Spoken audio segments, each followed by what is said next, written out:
You probably don't have a problem playing video games or browsing social media on your phone.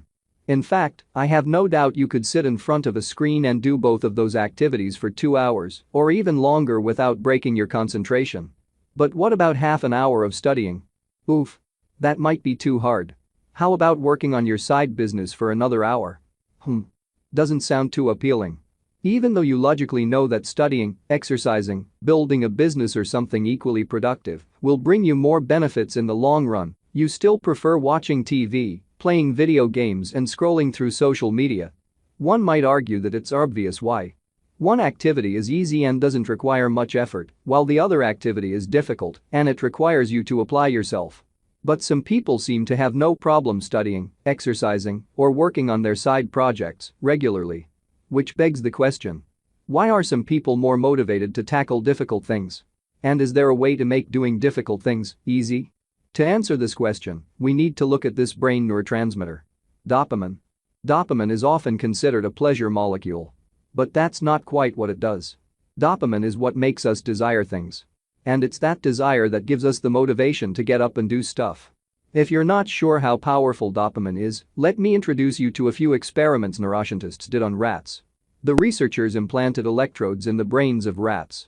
Whenever the rat pulled a lever, the researchers stimulated the rat's reward system in the brain. The result was that the rats developed a craving so strong they kept pulling the lever over and over for hours. The rats would refuse to eat or even sleep. They would just keep pressing the lever until they would drop from exhaustion. But then the process was reversed. The researchers blocked the release of dopamine in the brain's reward center.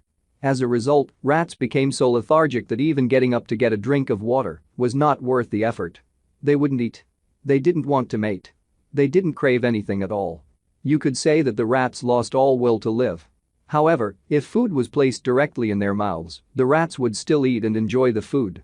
They just didn't have the motivation to get up and do it themselves. You would think that it's thirst or hunger that motivates us to get food or water. But there's also dopamine that plays a key role here. Those rat experiments might be extreme cases. But you can see similar effects dopamine has in humans and in our daily lives. In fact, your brain develops priorities in large part based on how much dopamine it's expecting to get. If an activity releases too little dopamine, you won't have much motivation to do it. But if an activity releases a lot of dopamine, you'll be motivated to repeat it over and over. So which behaviors release dopamine? Any activity where you anticipate there's a potential reward releases it. But if you know there are no immediate rewards with the behavior, your brain won't release it.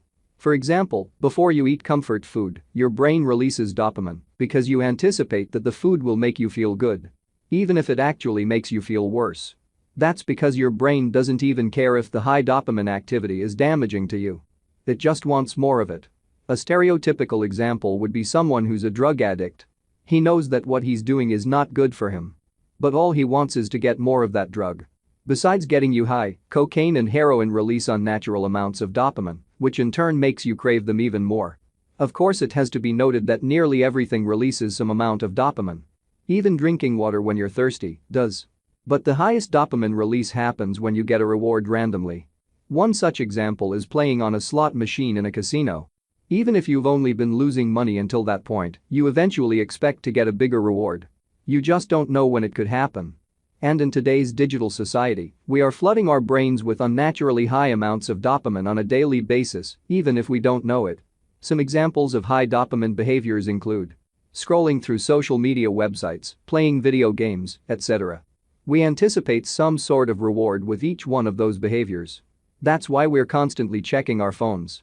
We expect to see a text message or some other notification. And we know that eventually we're going to receive it. We're becoming like those rats pulling the lever, trying to get a new dopamine hit. And you might think, oh, so what? It's not like it's harming me in any way. But you'd be wrong. Our bodies have a biological system called homeostasis. It means that our body likes to keep internal physical and chemical conditions at a balanced level. Whenever an imbalance occurs, our body adapts to it. Let me give you an example. When it's cold outside, our body temperature falls. And as a result, we start shivering to generate heat and warm the body. However, when it's hot outside, our body temperature rises. And we start sweating to lose some of that heat. Essentially, our body is looking to maintain a temperature of around 37 degrees Celsius or 98 degrees Fahrenheit, no matter what. But there is another way homeostasis manifests itself. And that is through tolerance. For example, someone who rarely drinks alcohol will get drunk really fast. But someone who drinks on a regular basis will have to drink more alcohol because their body has developed a tolerance to it. Essentially, it takes more and more alcohol to make them drunk because they've become less sensitive to its effects. And it's not much different with dopamine. Your body tries to maintain homeostasis, so it down-regulates your dopamine receptors. Essentially, your brain gets used to having high levels of dopamine, and those levels become your new normal.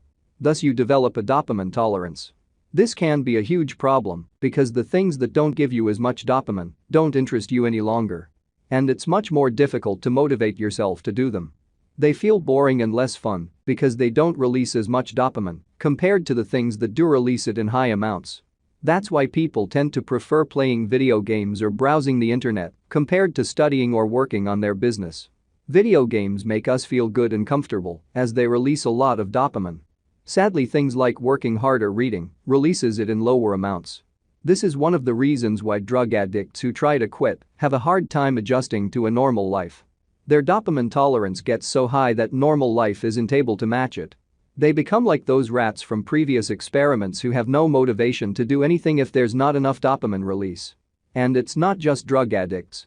People who are addicted to video games, social media experience the same thing. Once their dopamine tolerance gets too high, they simply aren't able to enjoy low dopamine behaviors. Which begs the question: is there anything that can be done to prevent this? The answer is you need to perform a dopamine detox. By now might already have an idea what dopamine detox is going to look like. What you're going to do is set aside a day where you're going to avoid all the highly stimulating activities. You're going to stop flooding your brain with high amounts of dopamine, and you're going to let your dopamine receptors recover. Just a disclaimer: if you're suffering from a drug addiction, then I suggest you seek professional help as you've probably formed a physiological and psychological dependence. And I don't want you to experience any extreme withdrawal symptoms. Now back to the detox. For one whole day you will try to have as little fun as possible.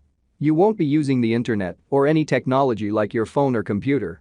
You're not allowed to listen to music, you're not allowed to masturbate or eat any junk food. Basically, you're going to remove all sources of external pleasure for the entire day. You're going to embrace boredom. And trust me, there will be a lot of boredom. You are, however, allowed to do the following: go for a walk. Meditate and be alone with your thoughts. Reflect on your life and goals. Write down any ideas you get. Not on your computer or phone, but on a physical piece of paper. All of this might seem quite intense. But if you want radical results and you want them fast, you need to be able to take radical action.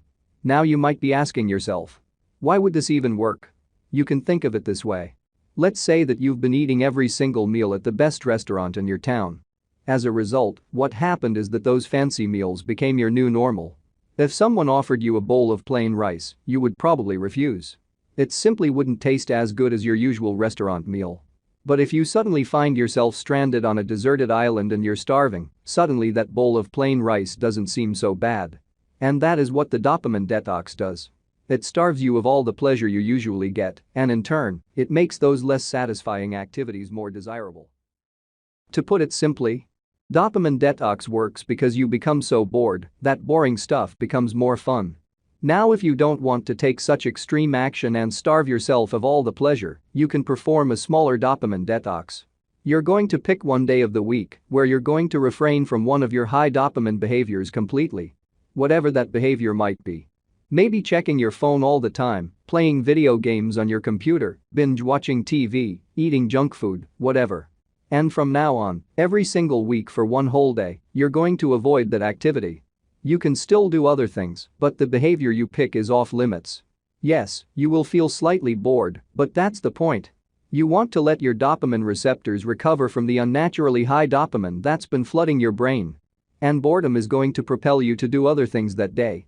Things that you would normally put off because they don't release as much dopamine. And because you're bored, it's easier for you to do them. Of course, avoiding high dopamine behavior once in a while is good. We are all dopamine addicts to a certain extent.